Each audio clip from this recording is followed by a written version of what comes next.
really long and you use it down your back. Or is that a baguette? Anyway, a ball of netting, I call it a scrubby puff, I don't know what it's called. Anyway, if it's blue, you can use it, if it's pink, you shouldn't. So, if you rub your face with that, or with something like that, what it helps also is for the hairs to stand up. Now, what they've been doing is using Unblemished One, and what you can see is, to really get that sulfur wash into the skin, they're really massaging that in, because the sulfur needs to get down deep into those pores. Also, what they're doing is massaging the skin so that they're getting the hairs to stand up and really working the product in. It smooths out the skin and also removes some of the items that might be in a man's skin, in the pores. You know, pizza, maybe a hot dog, whatever they've been eating recently, stuck down in those pores. Men have giant pores. So what you want to do is open those up, get the sulfur wash nicely deep down in there. And also what they're going to find is they'll get some benefit the first time that they use it. And I've had guys come up to me already this morning and say, you know, I didn't think I was going to like using the sulfur wash, but man, was that a good shave. And you know, it takes a lot for a man to talk about skincare. They've got their own words, like my skin feels clean or smooth or I look better. That's about as far as they go when they're describing, right? They're never going to say, oh, I've got a great level of moisture, my radiance is good. You know, they're just not going to be saying that. So help them with the words that they do use. Are you getting a cleaner shave? Does your skin feel smoother? Do you feel better? All of those kind of things are the kinds of things men talk about when they talk about their skin. So now, these guys are doing the shaving process. Now, of course, what they're using, you don't generally use at home unless you're extremely brave. They're using very sharp cutthroat razors. Now, at home, what you want to do is use your razor at about a 30-degree angle to the skin, and most razors are designed like that. But very importantly, you don't want to push down on the skin. If you push down on the skin, what you're going to do is cause inflammation. You're more likely to get nicks and cuts and interfere with razor bumps, for example. So a light touch with your razor, which means it needs to be sharp, which means that you need to replace the blade once a week, and also keep it in a dry place. If you keep the razor in the shower, it's going to get more dulled and there's going to be moisture on it. Also, what you'll notice they're doing is they're using very small strokes. You don't want to shave yourself by starting on one side of your head and working your way all the way around to the other. You're going to get a buildup of product so much that you're not going to get that good contact with the skin. So they're doing very small strokes, and you'll notice that then they're wiping the blade off. Exactly what you should do at home. Small strokes going with the grain and washing the blade off each time that you do it. Now, of course, these guys are extremely sharp blades. They sharpen their blades every day, and you'll notice that they're going with the grain. Now, if you want a very close shave and you have an inexhaustible amount of time in the morning, you can in fact shave again, and at that time you can start to shave against the grain, because now the hairs are much shorter and they're not going to drag as much. Facial hair is a problem, right? Facial hair is big.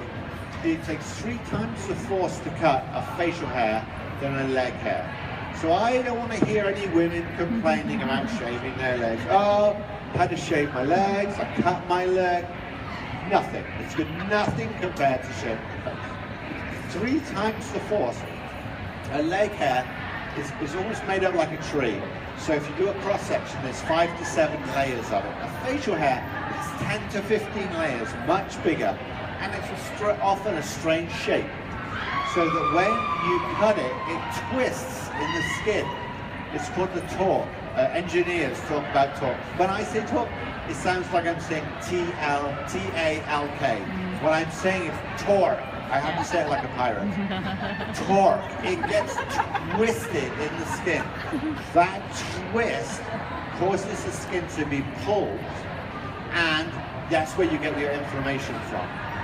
Now, I forgot to mention earlier on, but because the sulfur actually softens the hair, what you'll see is over time your shave gets better and better. even after the first time, gradually it will increase. Remember that the men in our clinical study saw a benefit after 2 weeks and better benefit after 4. Sulfur actually softens hair. It's called a keratin. It breaks down keratin. I can never say the long word. It breaks down keratin, makes the hair softer. And you know, a softer hair is less likely to be an ingrowing hair. Ingrowing hair is a condition called pseudofolliculitis barbae. It actually sticks into the skin, but if it's softer, it's more easily sprung out. So over time, the shave will get better and better with the sulfur wash, and the benefits will increase all the way up to 4 weeks. Remember, 2 weeks, seeing a benefit after 2 weeks is incredibly important for a man. He wants to see a benefit fairly early on, as I was mentioning in the arena this morning. I got a feeling Amazon Prime was specifically developed for men, right? They order something online, why isn't it here yet? And if it's delivered by a drone, it will be even cooler, right?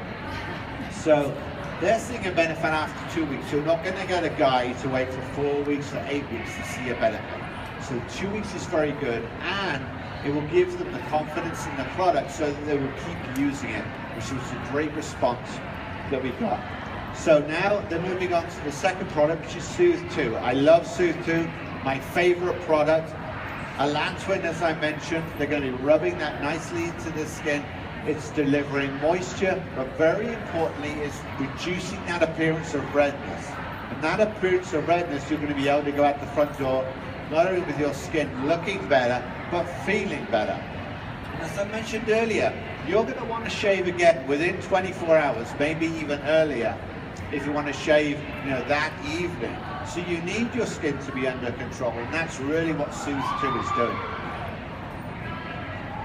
And then the final product that they're going to put after that is the Redefine, and we covered that with the UV protection. So what we really have here is we put a regimen together that enables a man to have skincare that you're going to be able to talk about. You're very unlikely to have a man talk to another man and go, "Hey Joe, let's go to Starbucks and talk about stubble." Unlikely to happen. Or a guy coming up to a woman and saying, "Shall we go and talk about stubble?" If that does happen, don't go. Don't go to Starbucks. They're probably stalking you on Facebook. But for women to talk to other women about skincare and about how to broaden the uses, this is an incredibly good situation. Also, if a guy is on a regimen already, fantastic.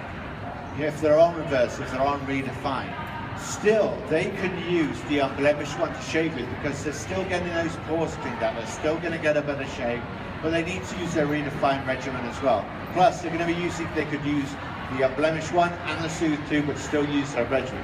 If a man is not using a regimen, then this is an incredibly good start to get them to understand what they need to do to their skin. They will feel a benefit on their face that they will want to repeat over time, and it will give them the idea that the products are actually working at a very early stage. That 2-week time point is extremely important.